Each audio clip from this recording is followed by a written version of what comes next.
பெற்றதாயும் பிறந்த பொன்னாடும் நற்றவா வாணினும் நன்னி சிறந்தனவே மாசில் வீணையும் மாலை மதியமும் வீசுதென்றலும் வீங்கில்ல வேணிலும் மூசு வண்டரை பொய்கையும் போன்றதே ஈசனெந்தன் இணையடி நீளலே. குரு வாழ்க, குருவே துணை. இன்றைக்கு என்னோட தலைப்பு என்னவென்றால் யோகங்கள், கிரகச் சேர்க்கையால் ஏற்படும் யோகங்கள் என்ற தலைப்பிலே உங்களிடத்திலே ஒரு சிறப்பான உரையை கொடுக்க வேண்டும் என்ற நோக்கத்தோடு உங்கள் முன்னிலையே இருக்கின்றேன்.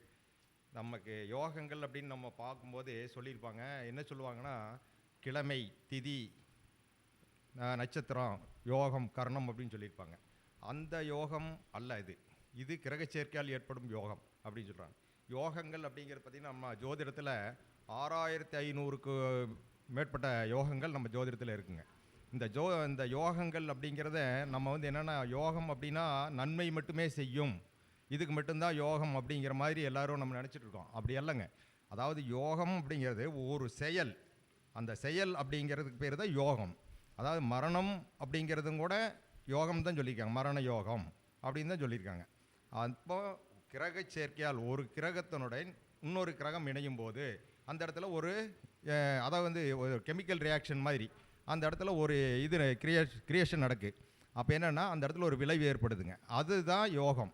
அது நல்லதா கெட்டதா, அது எப்படி நமக்கு பயன்படுது, மனித வாழ்க்கைக்கு அது நல்லதாக இருக்குதா கெட்டதாக இருக்குதா அப்படின்னு. இப்போ செவ்வாய் சனி சேர்க்கை அப்படின்னா அது ஒரு விதத்தில் தொழிலுக்கு சப்போர்ட் பண்ணுதுங்க.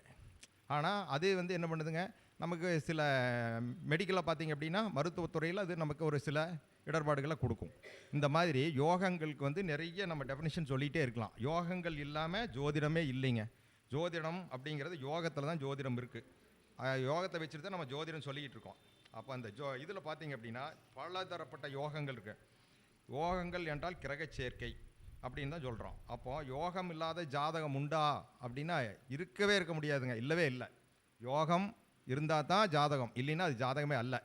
அப்போ யோகங்கள் இருக்கும். அதில் என்னென்னா நம்ம பிரித்து எடுத்துக்க வேண்டியதான். அதாவது சுபயோகம், அசுபயோகம் அப்படின்னு சொல்லி நம்ம பிரித்து எடுத்துக்கலாம். அப்போ ஒரு ஜாதகத்தில் யோகங்கள் அதிகமாக இருந்தால் நல்லதா அப்படின்னு கேட்டிங்கன்னா யோகங்கள் அதிகமாக இருக்கக்கூடாதுங்க. எவ்வளவுக்கு எவ்வளவு ஒரு ஜாதகத்தில் யோகங்கள் குறைவாக இருக்குதோ அந்த ஜாதகம் தான் ஒரு சிறப்பான ஜாதகம். ஜாதகத்தில் அதிக யோகங்கள் இருந்தது அப்படின்னா நீங்கள் என்ன பண்ணுவீங்க, அந்த ஊர்லேயே தான் இருப்பீங்க. சொந்த ஊரை விட்டு உங்களால் ஒரு இன்ச்சும் கூட நகர முடியாது. அந்த பிறந்த இடம் உங்களுடைய பூர்வீகத்தில் உங்களை வாழ வைக்கணும்னு உங்களுக்கு ஜாதகத்தில் அதிகப்படியான யோகங்கள் இருக்கணும். ஆனால் என்ன பண்ணும் தெரியுங்களே, உங்களுடைய வளர்ச்சி அடைய விடாது, நீங்கள் வளர முடியாது, உங்கள் சந்ததிகள் மேற்கொண்டு முன்னோக்கி செல்ல முடியாது. இந்த மாதிரி ஒரு சூழ்நிலை கொடுத்து ஒரு கட்டை போட்டு உங்களை சுற்றி ஒரு ரவுண்டை போட்டு அந்த ரவுண்டுக்குள்ளே உங்களை உட்கார வச்சிரும். இதிலிருந்து நீங்கள் மீண்டு வெளியே வரவே முடியாது, விடவே விடாது.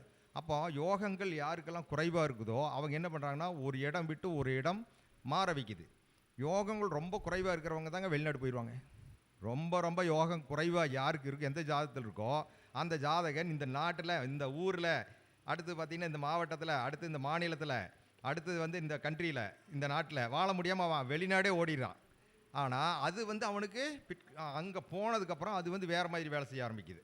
அப்போ பண்பாடு மாறுது, உணவு முறைகள் மாறுது, மற்ற இயற்கை சூழல் மாறுது, இதெல்லாம் மாறும்போது அதுபோல் என்னன்னு கேட்டிங்கன்னா அந்த யோகங்கள் அதிகமாக இருக்கிறது ரொம்ப நல்லதல்ல, யோகங்கள் குறைவாக இருக்கிறது ரொம்ப நல்லதில்லை. ஏன்னா வெளிநாடு போய் நம்ம என்ன இருந்தாலும் நம்ம நாட்டுக்குள்ளே இருந்துட்டால் நமக்கு ஒரு பாதுகாப்பு இருக்கும். அடுத்த நாட்டுக்கு போயிட்டு நமக்கு பாதுகாப்பு அப்படிங்கிறது ஒரு கேள்விக்குறியான விஷயமாக தான் இருக்குது. அதனால் யோகங்கள் இருக்கணும், அளவாக இருக்கணும். எதுவுமே அளவு தான். அளவுக்கு மிஞ்சினால் அமிர்தமும் விஷமாக மாறிடும். அதனால் என்னென்னு கேட்டிங்கன்னா யோகங்கள் அளவாக இருக்கணும். இந்த யோகங்கள் எல்லாத்துலேயும் வச்சு பார்த்திங்கன்னா நம்ம ஜோதிடத்தில் நம்ம சொல்லியிருக்க ஒரு நல்ல யோகம் அப்படின்னு சொல்லி எல்லாமே சொல்லுவோம். அதாவது என்னென்னா இப்போ 9-10 தர்ம கர்மாதிபதி யோகம், 9ஆம் அதிபதி 10ஆம் அதிபதி சேர்ந்து இருந்தால் அது உங்களுக்கு எல்லா லக்கணத்துக்குமே அது பொருந்தும்.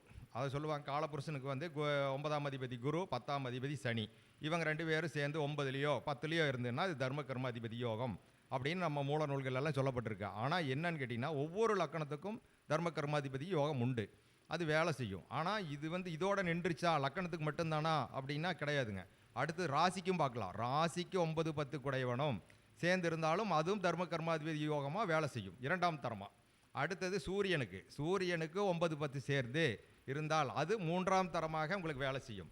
இது போல் இருக்கக்கூடிய அந்த பஞ்சாதி கிரகங்கள் இருக்காங்கல்ல, பஞ்சாதி கிரகங்களுக்கு தர்ம கர்மாதிபதி யோகம் வந்தால் மிக சிறப்பாக இருக்கும்.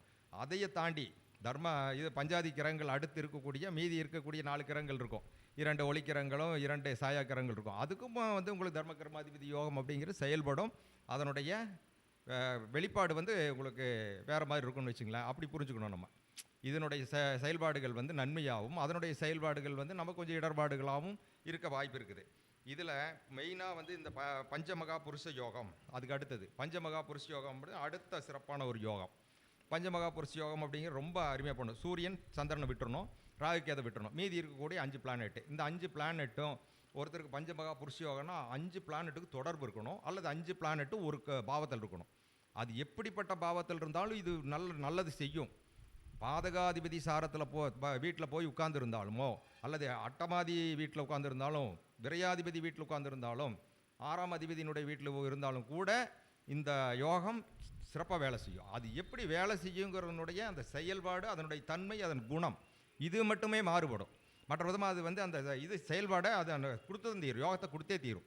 இப்போ 12ஆம் பாவத்தில் இருக்குது அப்படின்னா இவங்க என்ன பண்ணுவாங்க, மறைமுகமாக இவங்களுக்கு வந்து அது யோகத்தை செய்ய போகுது. ஏன்னா விரயஸ்தானம் இல்லைங்களா, அப்போ சுப விரயம்னு சொல்கிறோம். அப்போ நம்ம வந்து ஒன்றை கொடுத்து ஒன்றை பெறுதல் அப்படிங்கிற மாதிரி இருக்கும். அப்போ நம்ம யாரோ ஒருத்தருக்கு ஒரு காலத்தில் ஒரு சூழ்நிலையில் ஒரு ஹெல்ப் பண்ணியிருப்போம். அதாவது நம்ம பொருளாதாரத்தில் கொடுத்துருக்க மாட்டோம். திடீர்னு பார்த்துட்டிங்கன்னா ஒரு மிகப்பெரிய ஒரு செல்வந்தராக இருப்பார். அவர் தனியாக வீட்டில் இருந்திருப்பார். அவங்க வீட்டில் எல்லாருமே வந்து ஒரு நாள் வந்து வெளியே போயிருப்பாங்க. அந்த நேரத்தில் அவருக்கு ஏதோ ஒரு உடல்நிலை சரியில்லாமல் இருந்திருக்கும்.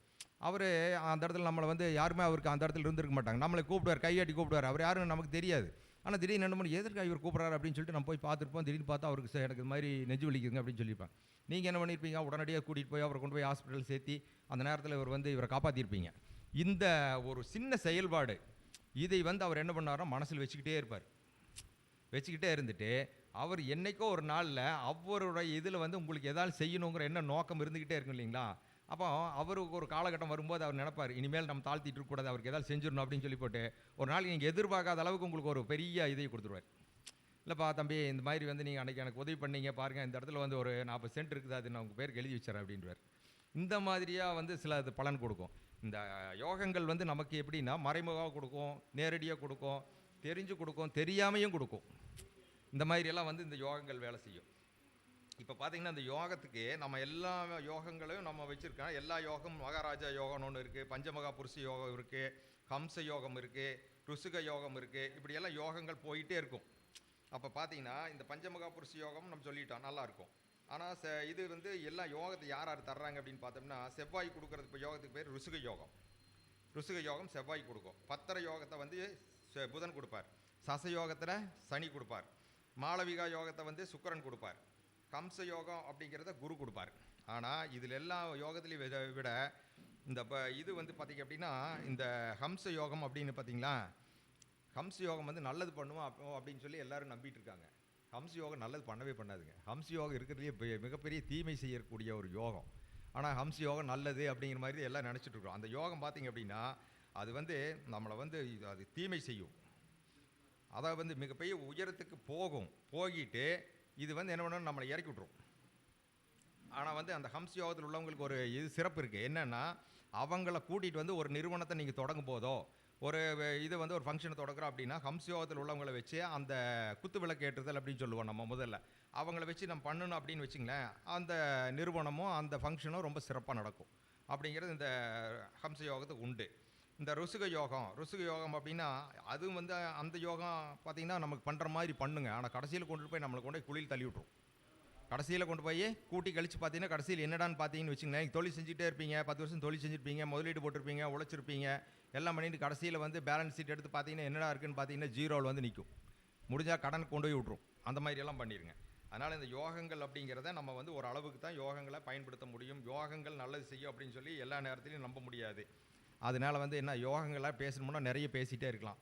அதை விட்டுட்டு நான் சில விஷயங்களை வந்து உங்களுக்கு வந்து பொதுவாக சொல்லணும், ஜோதிடத்துறையில் இருக்கிறவங்களுக்கு நிறைய விஷயங்களை நம்ம கொடுக்கணும் அப்படிங்கிறதுக்காக சில விஷயங்களை உங்ககிட்ட முன்வைக்க வர்றேன். இப்போ நம்ம கிரக சேர்க்கையில் பார்த்திங்கன்னா அந்த கிரக சேர்க்கையிலே சில விஷயங்களை சொல்கிறேன் நான். இப்போ பார்த்தீங்களா, இப்போது செவ்வாய் சனி சேர்க்கை மேசத்தில் இருக்குதுன்னு வச்சுங்களேன். செவ்வாய் சனி சேர்க்கை இருந்ததுன்னா நம்ம என்ன சொல்கிறோம், அது வந்து கெடுதலை செய்யும், அடிபடும், எலும்பு உடையும், பல்லுடையும், மருத்துவ செலவு வரும், ரத்தம் சிந்த வேண்டியது இருக்கும், விபத்து ஏற்படும், கண்டங்கள் கொடுக்கும் அப்படின்னு வந்து நம்ம சொல்கிறோம். ஆனால் இது வந்து பொறியியல் துறையில் வந்து ஒருத்தர் படிக்கணும் அப்படின்னா செவ்வாய் சனி சேர்க்கை இருக்கணும். அவங்க மிகப்பெரிய பொறியாளராக இருப்பாங்க. அதில் வந்து பார்த்திங்கன்னா சுபக்கிரகங்களான வந்து அந்த குரு இந்த மாதிரியான கிரகங்கள் எல்லாம் பார்க்குதுன்னு குரு பார்வையில் இருக்குது, சுக்கிரனுடைய பார்வையில் இருக்குது, அல்லது அந்த யோகாதிபதியினுடைய பார்வையில் வந்து அது இருந்தது அப்படின்னா இந்த செவ்வாய் சனி வந்து அந்த தொழில்துறையில் வந்து இவரை மிகப்பெரிய புகழ்பெற்றவராக ஆக்கி உச்சத்துக்கு கொண்டு போய் விட்டுரும். ஆனால் இன்னொரு பக்கம் வந்து அந்த இது கொடுக்கத்தான் செய்யும், அதில் எந்த மாற்று கருத்தும் கிடையாது. அடுத்து பார்த்தீங்கன்னா சூரியனும் சனியும் சேர்ந்துருக்காங்க மேசத்தில் அப்படின்னு எடுத்துட்டிங்கன்னா சூரியன் உச்சம் பெறுவார், சனி வந்து அங்கே நீச்சம் பெறுவார். அப்போ நம்ம என்ன சொல்கிறோம், சூரியன் சனி சேர்ந்து இருந்ததுன்னா அப்பா மகனும் ஒன்றா இருக்காதீங்க, எல்லாம் பிரிஞ்சிருங்க, அங்கே போயிடுங்க, பையனை கொண்டு போய் ஹாஸ்டல் விட்டுருங்க, அப்படியெல்லாம் பண்ணவே கூடாதுங்க. அது வந்து இயற்கையினுடைய நீதி, அதையெல்லாம் மாற்றவே கூடாது. அப்போ வந்து என்ன பண்ணோன்னா அந்த அப்பாவும் மகனும் அங்கே தான் இருக்கணும். ஆனால் வந்து அவங்க எப்படி இருக்கணுங்கிறது அட்வைஸை தான் நம்ம கொடுக்கணும்.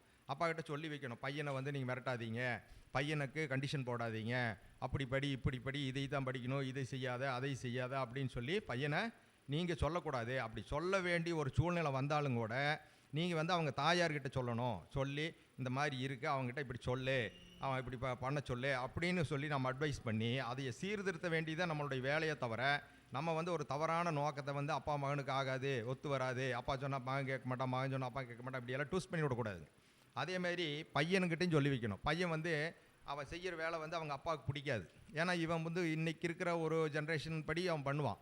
என் ஃப்ரெண்டுக்கெல்லாம் வந்து கம்பெனி ஆரம்பிக்க போகிறாங்க, நான் ஆரம்பிக்க போகிறேன், நான் வந்து செல்ஃபோன் ஷோரூம் போட போகிறேன், நான் வந்து ட்ராவல்ஸ் பஸ் வாங்க போகிறேன்னு சொல்லுவான். அப்போ இவங்க அப்பா என்ன பண்ணுவார், இவனுக்கு ஒன்றுமே தெரியாது, அப்பாவுக்கு ஒன்றுமே தெரியாது பையனை பற்றி. அந்த பையனோட திறமை வந்து எல்லா அப்பாவுக்கும் தெரியாது, ஏன்னா இவன் குழந்தையாவே பார்த்து பழகிருக்காங்க. அப்போ என்ன சொல்லுவாங்க, இவ்வளோ கொண்டு போய் 1.25 கோடி ரூபாய் போட்டு நீ பஸ்ஸை வாங்கி அந்த ரூட்டில் விட்டு அது எங்கேயோ கண்ணு காணாமல் போயிட்டு வருது, இதெல்லாம் இருக்கும்போது நாளைக்கு ஏதாவது பிரச்சனையாச்சுன்னா இதெல்லாம் எப்படி சமாளிப்பேன், உனக்கு என்ன பொலிட்டிக்கல் பேக்ரவுண்ட் இருக்கா, வேறு என்ன இருக்குது அப்படிங்கிற மாதிரிலாம் இவங்க அப்பா சிந்திப்பார். ஆனால் அந்த பையனுக்கு எல்லா திறமையும் இருக்கும். அப்போ என்ன பண்ணணும், இவங்க அப்பா வந்து அதை வந்து பையன்கிட்ட போய் இதெல்லாம் செய்யக்கூடாது, அப்படி பண்ணக்கூடாது, இப்படி பண்ணக்கூடாதுன்னு சொல்லக்கூடாது. அது சொல்லணும் அப்படின்னா அந்த தாயார் மூலியமாக சொல்லணும். அல்லது வந்து அவனுக்கு யார் பிடிக்கும், தாய் மாமனை பிடிக்குமா, அல்லது வந்து அவங்க பெரியப்பாவை பிடிக்குமா, சித்தப்பாவை பிடிக்குமா, தாத்தாவை பிடிக்குமா அப்படிங்கிறதெல்லாம் பார்த்து அவங்க மூலியமாக பக்குவமாக சொல்லி அந்த பையனை பண்படுத்தணும் அப்படிங்கிறதா இருக்கோ தவிர நம்ம எடுத்தோன்னே வந்து சூரியன் சனி சேர்ந்துருக்குது, இதெல்லாம் அப்பா மகனுக்கு ஆகாது, இதெல்லாம் ஒத்து போகாது அப்படின்லாம் சொல்லக்கூடாது. சிலது இருக்குங்க, நெகட்டிவ் இருக்கத்தான் செய்யும். அப்போ அந்த நெகட்டிவை வந்து நம்ம ஜோதிடர் அப்படிங்கிறது வந்து என்னென்னு கேட்டிங்கன்னா நம்ம ஒரு அட்வைசர், நம்ம ஒரு வழிகாட்டி இல்லைங்களா. அப்போ வந்து நம்ம வந்து அந்த மாதிரி தான் ஒருத்தர் பிளான் பண்ணி கூட்டிகிட்டு போகணும். இப்போ செவ்வாய் குரு சேர்ந்துருக்கு, குரு மங்கள யோகான்னு சொல்கிறோம். குரு மங்கள யோகான்னா நீங்கள் எல்லாருமே நினச்சிட்ருக்கோம் குரு மங்கள யோகம் ரொம்ப சிறப்பான யோகா, இந்த யோகம் வந்து ரொம்ப நல்லது பண்ண போகுது, இதனால் வந்து நல்ல சிறப்பு இருக்கும் அப்படின்னுலாம் நம்ம நினச்சிட்ருக்குறோம். ஆனால் குரு அப்படிங்கிறவர் பார்த்திங்க அப்படின்னா அவர் நிலத்துக்கு சொந்தக்காரர், பூமிக்கு சொந்தக்காரர், இந்த மாதிரியெல்லாம் இருக்கார், கோபத்துக்கு சொந்தக்காரர் இப்படி இருக்கார். குரு அப்படிங்கிறவர் செவ்வாய் அப்படிங்கிற கோபம் இது நிலம் அதுக்கெல்லாம் சொந்தக்காரர் இருக்கார். குரு அப்படிங்கிறவர் பார்த்திங்கன்னா இந்த பொன் நகைக்கு சொந்தக்காரர், குழந்தைக்கு சொந்தக்காரர், பெருந்தொகைக்கு சொந்தக்காரர், இப்படியெல்லாம் இருக்காங்க. அப்போ இவங்க 2 பேரும் சேரும்போது அந்த இடத்துல இவங்களுடைய தன்மைகள் வந்து மாறுங்க. ஆனால் நட்புக்கிரங்கள் தான், 2 பேரும் நட்புக்கிரங்கள் தான்.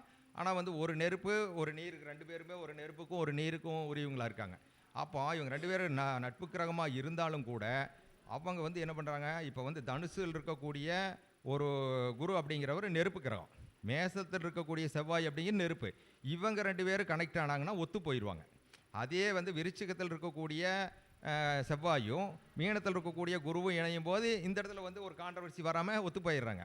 ஆனால் மேசத்தில் இருக்கிற செவ்வாயும் மீனத்தில் இருக்கிற குருவும் சேர்ந்தாங்கன்னு வச்சிங்களேன், அவங்க 2 பேரும் காலபுருஷனுக்கு என்ன கொடுத்துருக்காங்க, இவருக்கு அவர் விரயமாக இருக்க 2.12ன்னு கொடுத்துருக்காங்க. அப்போ அந்த இடத்துல வந்து இப்போ இதையே செய்ய இந்த லாபத்தை செய்கிறவங்க அதே நஷ்டத்தையும் அவர் தானே செய்யணும்.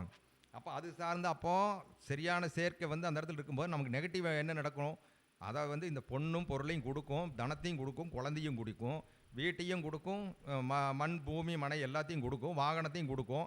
அதே டைமில் நம்ம கோபத்தை கொடுக்கும், மிகப்பெரிய கோபத்தை கொடுக்கும். மிகப்பெரிய கோபப்படுறவனாக இருப்பான், குழந்தைய பார்த்தாலும் அப்படி வள்ளுவள்ளுன்னு விழுவாங்க.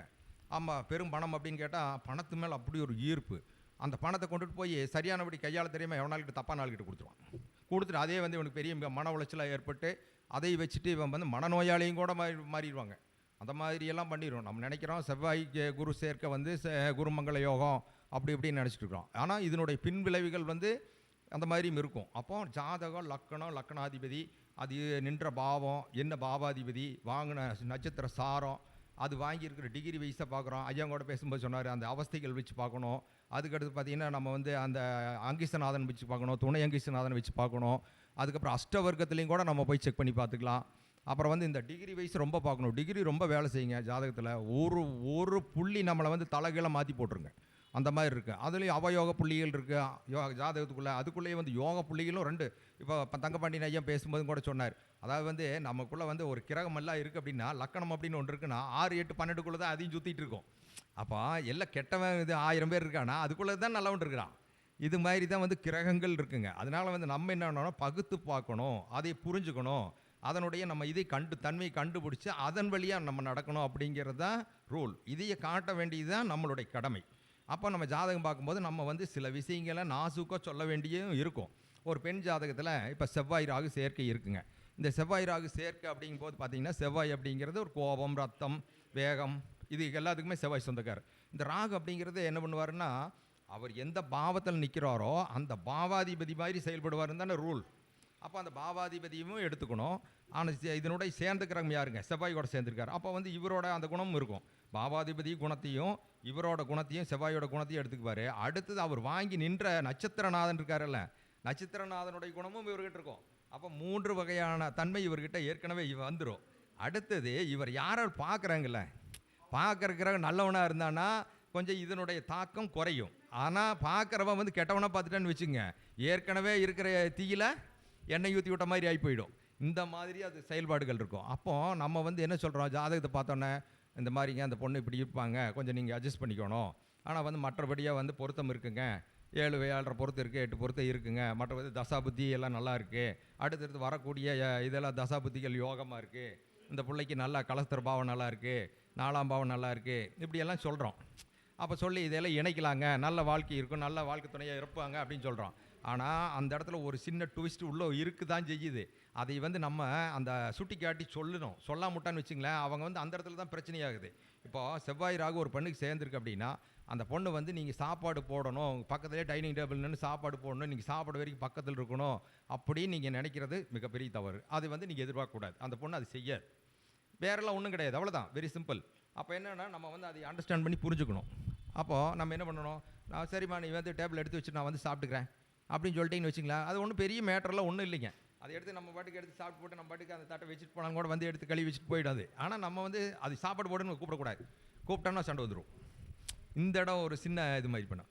இது மாதிரி ஒவ்வொரு இடத்துலையும் நமக்கு ஒவ்வொரு செக் இருக்குங்க. இப்போ 2ஆம் பாவத்தில் புதன் கேது இருக்குதுன்னு வச்சுங்களேன். புதன் கேது இருக்குது அப்படின்னா அவங்க வந்து ஒன்று சொல்கிறாங்க அப்படின்னா அவங்க செய்வாங்க, கண்டிப்பாக நடத்திடுவாங்க, கரெக்டாக இருப்பாங்க அப்படின்னு மட்டும் நம்பக்கூடாது. சொல்லியிருக்காங்களா, ரைட், ஓகே பார்த்துக்கலாங்க அப்படின்னு சொல்லிடலாம். நாளைக்கே உனக்கு ஒரு வாட்ச் தரேன், வாட்ச் வாங்கி தரேன் அப்படின்னு சொல்கிறாங்கன்னு வச்சுங்களேன். அப்படிங்களா, சரி ரைட்டுங்க வாங்கி கொடுங்க அப்படின்னு வாங்கி கொடுத்தா சந்தோஷம், வாங்கிக்கிங்க. ஆனால் வாங்கி கொடுக்கலன்னு வச்சுங்க, அடுத்த நாள் நீ ஏன் சொன்ன இல்லை எனக்கு ஏன் வாங்கி கொடுக்கலன்னு போய் கேட்டிங்கன்னா அந்த புதன் கேது 2ஆம் இடத்துல இருக்கிறவங்க என்ன சொல்லுவாங்க, அது அன்றைக்கி சொன்னேன் அதெல்லாம் அந்த மாதிரி வாட்செல்லாம் கிடைக்கிறதில்ல, மார்க்கெட்டில் இல்லைன்னு சொல்லிடுவார். இந்த மாதிரி எல்லாம் வந்து அந்த கிரகங்கள் வேலை செய்யுதுங்க. நம்ம வந்து அந்த நபரையோ அது அவங்கள நம்ம சுட்டி காட்டுறதில்ல, அந்த கிரகங்கள் அந்த தன்மையில் இருக்கும். இதே 2ல் ராகு இருக்குது அப்படின்னா 2ல் ராகு இருக்கிறவர் வந்து அவர் வந்து நிறைய அவரோட காரியம் சாதிக்கணும்னு வச்சுங்க, அவர் மாதிரி சோப்பு போட்டு அப்படியே ஊற்றி மொழிகி அப்படியே உங்களை உருக்கிடுவார். அப்படி பேசுவார். பேசி கீசி எல்லாம் பண்ணி அவர் காரியம் முடிஞ்சுன்னு வச்சுங்களேன், அடுத்து என்ன கேட்பார், நீ ஓட்டு போட தான் நான் ஜெயிச்சினான்னு கேட்பார். நீ ஓட்டு போட தான் நான் ஜெயிச்சனா அப்படிம்பார். இப்படி தான் பேசுவாங்க. இது வந்து அந்த ராகு 2ஆம் இடத்துல இருக்கக்கூடிய ராகு. அதே அந்த இடத்துல ஒரு 2ஆம் இடத்துல கேது இருக்குன்னு வச்சுங்களேன், அது வந்து என்ன பண்ணுன்னா நீங்கள் என்ன இருந்தாலும் நீங்கள் வந்து அதுக்கு செய்ய முடியாத, உங்களுக்கு கொடுக்க முடியாத ஒரு சூழ்நிலையில் இருந்தாலும் கூட அது என்ன சொல்லும், இல்லைண்ணா பொறுங்க அதுக்கு ஒரு வாய்ப்பு வரட்டும், அது இப்போது செய்கிற மாதிரி ஒரு சூழ்நிலை இல்லை, அந்த சூழ்நிலை வரும்போது உங்களுக்கு வந்து நான் ஞாபகத்தில் வச்சுருக்கிறேன், அந்த நேரத்தில் உங்களுக்கு ஏதோ ஒரு விதத்தில் உங்களுக்கு ஹெல்ப் பண்ணுறேன் அப்படின்னு சொல்லி நீங்கள் மறந்துடுவீங்க. இவன் செய்யவே மாட்டான், இவனை நம்பியெல்லாம் பிரயோஜனம் இல்லை அப்படிங்கிற மாதிரி நீங்கள் விட்டுருவீங்க. ஆனால் அது அந்த காரியத்தை செஞ்சுட்டு வந்து முன்னாடி நிற்கும். நீங்கள் அன்றைக்கி கேட்டிங்களா இந்த சட்டை இந்தாங்க அப்படின்னு சொல்லிட்டு வந்து கொண்டு வந்து கொடுக்கும். இது வந்து அந்த கேது செய்யும். கேது எப்போவுமே நெகட்டிவ் நம்ம சொல்கிறேங்க, அப்படி இல்லைங்க. கேது வந்து நமக்கு அன்னைக்கு பிடிக்காத விஷயமா இருக்கும். கேது கொடுக்குற விஷயமெல்லாம் அன்னைக்கு பிடிக்காத விஷயம். ஆனால் அது வந்து நம்மளுடைய வாழ்நாளினுடைய பிற்பகுதியில் அது நம்மளுடைய பொக்கிஷம். ஆனால் இந்த ராகு கொடுக்குற சந்தோஷம் எல்லாமே நமக்கு ரொம்ப பிடிக்கும். ஆனால் அது எல்லாமே என்னங்க, பாய்சன், ஸ்லோ பாய்சன். இது அதனுடைய விளைவு எப்போ தெரியும், பின்னாடி தெரியும். இது மாதிரி தான் இந்த ராகு பண்ணோம். அப்போ இதையும் நம்ம வந்து வரும்போது நம்மக்கிட்ட கிளைண்ட்கிட்ட சொல்லித்தானே ஆகணும். சொல்லியே ஆகணும். அதே மூணாம் இடம் எடுத்துங்களேன். மூணாம் இடத்துல இருக்கும்போது அந்த இடத்துல வந்து ஒரு புதனே இருக்கார். மூணாம் இடத்துல புதன் கேது சேர்க்கை இருக்குது அப்படின்னா நம்ம வந்து அந்த இடத்துல வந்து சில விஷயங்களை நம்ம வந்து ஓப்பனாக பேசித்தாகணும், சொல்லணும். அது சனியும் பார்க்குறாரு. சனியும் வந்து ஒரு 7ஆம் பார்வை எதிர் இடத்துல இருந்து பார்க்குறாருன்னு வச்சுங்களேன். அல்லது செவ்வாயும் சேர்ந்து பார்க்குறாரு. அப்படிங்கிற மாதிரி எல்லாம் ஒரு சூழ்நிலை வந்தால் நம்ம என்ன சொல்லணும்? இவங்களை வந்து நல்லா வந்து பார்த்துங்க, இவங்க இப்படி இருப்பாங்க, அவங்களுக்கு விருப்பம் இருக்காது, அப்போ அவங்க நல்லா சாப்பிட சொல்லுங்கள், அவங்கள வந்து இது பண்ணக்கூடாது, அவங்கள வந்து ஷார்ட் டெம்பராக இருப்பாங்க, அவங்கள வந்து நம்ம வந்து பக்குவமாக பேசி தான் நம்ம ரூட்டு கொண்டு வரணும் அப்படிங்கிறதெல்லாம் நம்ம புரிய வைக்கணும். அது இல்லாமல் வந்து நம்ம திருமணம் பண்ணும்போதே நம்ம சொல்லிடணும், ஃபஸ்ட்டே சொல்லணும். அந்த பொண்ணுக்கோ பையனுக்கோ 2 பேர்த்தையும் உட்கார வச்சு நம்ம கவுன்சிலிங் மாதிரி நம்ம வந்து சொல்லிடணும். இப்படி இருக்கும். இதெல்லாம் ஒன்றும் தப்பு இல்லை, சாதாரண விஷயம், நிறைய பேர்த்துக்கு இருக்கும். அது வந்து என்ன பண்ணாலும் நீங்கள் மேனேஜ் பண்ணிக்கணும் அப்படின்னு சொல்லணும். இதே ராகு கேது, ஒன்றில் ராகு கேது 7 இருக்குது, அதே மாதிரி இது மாற்றி உல்ட்டாவாக இருக்கும் 2 8 எல்லாம் இருக்குன்னா நம்ம வந்து ஃபஸ்ட்டே கவுன்சிலிங் கொடுத்துடணுங்க, சொல்லிடணும். அதாவது வந்து நீங்கள் வந்து உங்கள் வேலை பாருங்கள், ஒன்றும் பண்ண வேண்டாம். கல்யாணம் பண்ணிட்டீங்களா, ராகு கேது கல்யாணம் பண்ணி வச்சிட்டிங்களா, ஓகே குட், போயிட்டே இருங்க, நீங்கள் ஒன்றும் பண்ண வேண்டாம். அது பாட்டுக்கு வேலை நடக்கும். நீங்கள் போயிட்டு அதை விட்டு போட்டு அவங்கள நீங்கள் கண்காணிக்கிறதோ அவங்க வந்து உங்களை கண்காணிக்கிற வேலை இது செஞ்சிட்ருக்க வேண்டாம், இது அவசியம் இல்லை. நீங்கள் பாட்டுக்கு உங்கள் வேலையை பாருங்கள், தொழிலை பாருங்கள், குழந்தைகளை பாருங்கள், அடுத்த கட்ட வளர்ச்சியை பாருங்கள். இப்படியெல்லாம் நம்ம சொல்லி கொடுத்துட்டோம்னா அது பாட்டு அவங்க போயிட்டுருப்பாங்க. இது எல்லாம் நம்ம வந்து பக்குவப்படுத்த வேண்டியது நம்ம ஜோதிடனுடைய கடமை. அடுத்தது பார்த்திங்க அப்படின்னா நம்ம வந்து மற்ற கிரக சேர்க்கைகளும் நம்ம பார்க்கலாம், நிறைய பார்க்கலாங்க. இப்போது சந்திரன் குரு சந்திரன் சேர்க்கை அப்படிங்கும்போது பார்த்திங்கன்னா குரு சந்திரன் சேர்க்கை, சந்திரன் வந்து உங்களுக்கு நீர் வீட்டுக்காரர் 4ஆம் பாவாதிபதியை வர்றார். இந்த குரு பார்த்திங்க அப்படின்னா 9 12 கூடையவராக வர்றார். இப்போ அந்த மீனத்துக்கு பாருங்கள், இந்த சந்திரன் வீடு வந்து 5 வரும். ஆனால் இந்த சந்திரன் இருக்கிற வீட்டுக்கு இந்த தனுசு வந்து என்னவா வரும்? 6 வரும். அப்போ பார்த்தீங்கன்னா ஒரு இடத்துல நன்மை, ஒரு சேர்க்கை ஒரு சைடு பார்த்தீங்கன்னா நன்மை இருக்கும், இன்னொரு சைடு பார்த்தீங்கன்னா தீமை இருக்குல்ல, தீமை இருக்கும். அப்போ இதிலிருந்து பார்த்தீங்கன்னா தனுசிலிருந்து அந்த குரு பார்த்தீங்கன்னா அந்த சந்திரன் வீட்டில் தான் அவர் போய் உச்சமடைகிறார். சந்திரன் வீட்டில் பூச நட்சத்திரத்தில் 5 டிகிரியில் அவர் போய் உச்சமடைவார். ஆனால் பாருங்கள், இந்த குரு போய் 8ஆம் இடம், தனக்கு 8ஆம் வீட்டில் போய் அவர் வந்து உச்சமடைகிறார். அந்த வீடு சந்திரனுடைய வீடு. அப்போது நம்ம நினச்சிட்டு இருக்கிறோம் சந்திர மங்கள யோகம்னு. சந்திர மங்கள யோகம் என்ன பண்ணுன்னா உங்களுக்கு சோறும் துணியை மட்டும் கொடுக்கும், இருக்க இடத்த கொடுக்கும், சாப்பாட்டுக்கு குறை இருக்காது, உடுக்க துணிக்கு பஞ்சம் இருக்காது. ஆனால் மற்றதை எல்லாத்தையுமே உங்களுக்கு டாட்டா காட்டி விட்ரும். இப்போ சந்திரமங்கலத்தினுடைய யோகம் இதுதான். இந்த மாதிரியான அந்த ட்விஸ்ட் எல்லாம் இருக்கும். அப்போ இதையெல்லாம் வந்து நம்ம என்ன பண்ணணும், அந்த ஜாதகங்கள் இணைக்கும் போது ஒருத்தருக்கு இப்படி இருக்குன்னா அடுத்து வந்து எகென்ஸ்ட் பார்ட்டிக்கு நம்ம இணைக்கும் போது அவங்களுக்கு அது பலமாக இருக்கணும். அப்படிங்கிற மாதிரி நம்ம வந்து ஜாதகத்தை வந்து சேர்க்கும் போதெல்லாம் நம்ம இது பண்ணோம். அப்புறம் ரெண்டாவது வந்து அவங்ககிட்ட சொல்லணும், இல்லைப்பா உனக்கு ஒன்றும் வேண்டியதில்லை, நீ வந்து அழட்டிக்காத, ஒன்றுமே வேண்டாம், அவர் என்னமோ போட்டோம், அவர் தொழில் செய்யட்டும், எதுமோ பண்ணட்டும், அவர் பண்ணிக்குவார், நீ அதை பற்றி தலையிடாத, நீ போய் தொழிலுக்கும் போகாத, உள்ளே போகாத, இன்டர்ஃபியர் ஆகாத, விட்டுரு, உனக்கு சாப்பாடு துணிமணி என்ன வேணுமோ வீட்டுக்கு வந்துடும், நீ அதை மட்டும் பார்த்துட்டு இதோட நின்றுக்க, நீ வந்து கேட்டுக்கு வெளியே போகாத, அது அந்த டியூட்டி உனக்கு வேண்டாம், ஆனால் உள்ளுக்கு இருக்கிறதெல்லாம் நீ பார்த்துக்கோ, அவர் வெளியில் இருக்கிறதெல்லாம் அவர் பார்த்துட்டோம் அப்படிங்கிற மாதிரி சொல்லிடணும். அதே வந்து ஜென்ஸாக இருந்தாலும் அவங்களுக்கும் சொல்லலாம், நீங்கள் வந்து அந்த மாதிரி பார்த்துங்க, மாற்றி பார்த்துங்க, தப்பு வராது அப்படின்னு போய் சொன்னலாம். அப்படின்னா நீட்டாக வந்து நம்ம இது கொண்டுட்டு போகலாம். அதாவது வழிகாட்டி தான் ஜோதிடர் அப்படிங்கிறோம், நம்ம ஒரு வழிகாட்டியாக தான் இருக்கிறோம். நம்ம வந்து என்னென்னா ஒரு டாக்டர் எப்படி வந்து சைக்காலஜிஸ்ட் இருக்கார், எப்படி மனநல பாதிக்கப்பட்டவங்களுக்கு அவங்க வந்து இது பண்ணுறாங்க, இப்படியெல்லாம் நம்ம சொல்கிறோம். அதே மாதிரி பார்த்திங்கன்னா இப்போ சந்திரன் ராகு சேர்க்கை இருக்குது. சந்திரன் ராகு சேர்க்கை அப்படிங்கும்போது சந்திரன் ராகு சேர்க்கை கிரகணம் அப்படிங்கிற மாதிரி வரும். சந்திரன் ராகு சேர்க்கை அப்படின்னு சந்திரனை வந்து இவர் பூஸ்ட் பண்ணுவார். அப்போது மனநிலை பாதிக்கப்படும், ஒரு வேவரிங் இருக்கும் அவங்ககிட்ட, எப்போவுமே ஒரு டிப்ரெஷன் இருக்கும், ஒரு பயம் இருக்கும், மனசுக்குள்ளே ஒரு பயம் இருக்கும். அப்போ இது எல்லாம் பண்ணுறது யாருன்னா அந்த ராகு போய் சேர்ந்தோன்னா இந்த சந்திரன் அந்த மாதிரி ஒரு சூழ்நிலைக்கு ஆட்படுத்துகிறார்.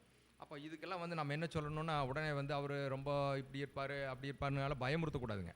இதுக்கெல்லாம் சில வழிபாடுகள் சில முறைகள் இருக்குது.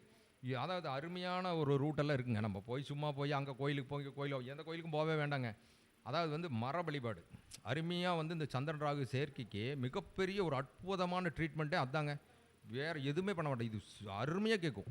நீங்கள் என்ன பண்ணணுன்னா அந்த இலைகள் இருக்குங்க, அதுக்கு அந்த இலைகளை பூரா நீங்கள் வந்து சேகரித்து வச்சுக்கிட்டு அந்த இலைகளை கையில் வச்சுக்கணும். 5 வகையான இலைகள் இருக்குது. அந்த 5 வகையான இலை இந்த கையில் உள்ளங்கையில் வச்சு இந்த கையை இப்படி மூடிக்கணும். மூடிட்டு நீங்கள் என்ன பண்ணணும், அந்த வழிபாடு பண்ணணும், இந்த மர வழிபாடு அப்படியே வச்சு பண்ணணும். பண்ணிவிட்டு அந்த இலையை கொண்டுட்டு போய் நீங்கள் வன்னி மர விநாயகருக்கு முன்னாடி போட்டுடணும். போட்டுட்டு நான் நல்லா இருப்பேன் அப்படின்னு சொல்லி போட்டு வந்துடணும். இப்படி வந்துட்டிங்கன்னு வச்சுங்களேன், அந்த விநாயகர் வந்து அந்த இலைகளை சேர்த்து அந்த இடத்துல போட்டு வந்துட்டிங்கன்னா இந்த விநாயகர் என்ன சொல்லுவார், ஆமாம் நல்லா இருப்பேன்னு சொல்லிகிட்டே இருக்கணுமா, அவர் சொல்லாமல் இருக்க முடியாது. அவர் அந்த வேலையை தான் செஞ்சுட்டு இருப்பார். அப்போ மர வழிபாடு சரி அவர் நல்லா இருப்பேன் நல்லா இருப்பேன் நல்லா இருப்பேன்னு இவர் சொல்லிகிட்டே இருப்பார். அப்போ அவர் விநாயகரே நம்மளை பார்த்து நல்லா இருப்பேன் நல்லா இருப்பேன்னு சொன்னார்னா அப்புறம் என்ன பண்ணுவோம்? நம்ம நல்லா இருப்போம் நல்லா இருக்க மாட்டோமா? இது ஒரு அற்புதமான வழிபாடுங்க. இது வந்து என்னோட ஒரு குருநாதர் வந்து எனக்கு சொல்லி கொடுத்தாரு. இது ரொம்ப வருஷமாக ஆமாம். ஆனால் அது என்னன்னு கேட்டிங்கன்னா அந்த பாவம் இது எந்த பாவத்தில் நிற்கிதோ அதையும் எடுத்துக்கணும். அப்புறம் வந்து அது நின்ற நட்சத்திரத்தை எடுத்துக்கணும்.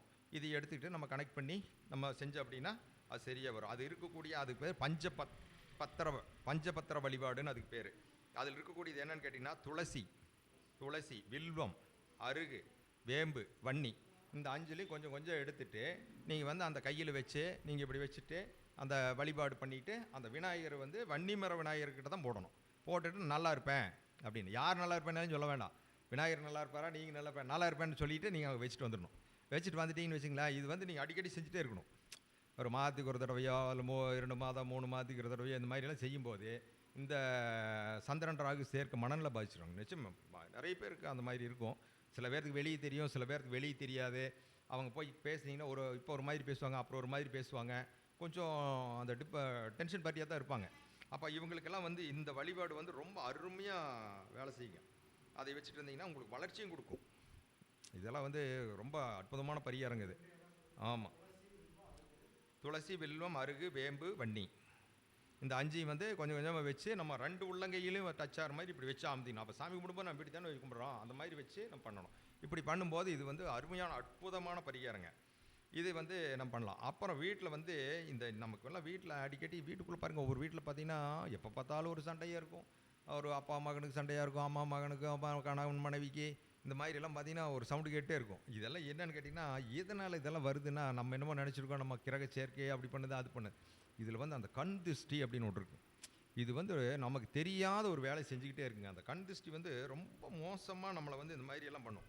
இந்த கண் திருஷ்டி வந்து வர்றதுக்கு என்ன காரணம்னு கேட்டிங்கன்னா நம்ம